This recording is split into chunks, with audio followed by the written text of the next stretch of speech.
Tonight, it's the explosive case about to go to trial. A son crushed under a 5,000-pound pickup truck. The dramatic call to 911, the parents, and their cries for help.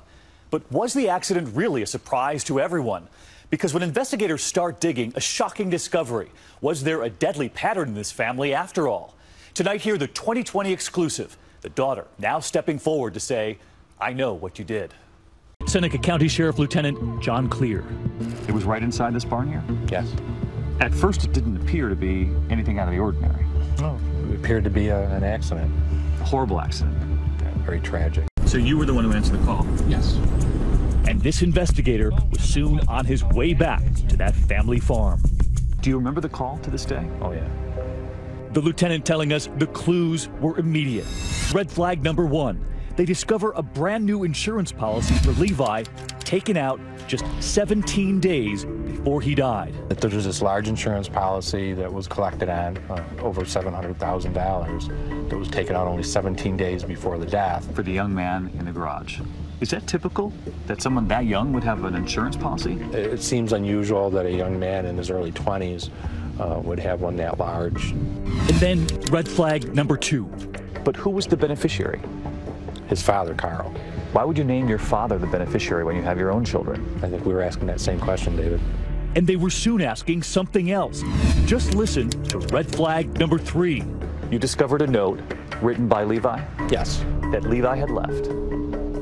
Saying what? His father was going to be the sole executor of his estate and control, basically disperse the money to his kids, and that he did not want to be resuscitated. When was the letter notarized? The day of his death. No one knows exactly how that pickup was jacked up, but Joshua Trout, who knows the family, also knows the weight of one of those trucks. I mean, would you go under this pickup truck? I would never go under a truck. I don't like going underneath trucks when they're sitting all four tires on the ground. What they do know, that truck came crashing down. You wouldn't stand a chance. You're gone. I mean, you're gone. But investigators were also learning the biggest bombshell. What happened to Carl Carlson's first wife, Levi's mother? After all of the evidence you found right here on this property, what then did you make of what happened to his first wife? Suspicious. So you send her in through this parking lot? Yes. And she has a wire on where? Underneath her clothing. What she got on tape when we come back. While you're investigating everything that happened here, you discovered the story of his ex-wife. Yes. Could you believe it? It certainly raised a lot of concerns. A lot of people have said when this guy needed money, a family member would die. There's definitely a pattern there. You find all these red flags and you decide we're going to call the wife, Cindy. And what does she say? The first thing she said was, "Thank God you called." She said, "Thank God." Yes. Investigators say Cindy Carlson feared she could be next and had moved out of their home. She was afraid. Yep. She was seeing a pattern. Was she convinced there was a killer in her own home? I think that she suspected it. She believed that there was an insurance policy on her. On her too? Yeah. When you asked her to help you out, she said yes? She agreed. So they walk in as a couple, and she's got the wire on where? Underneath her clothing.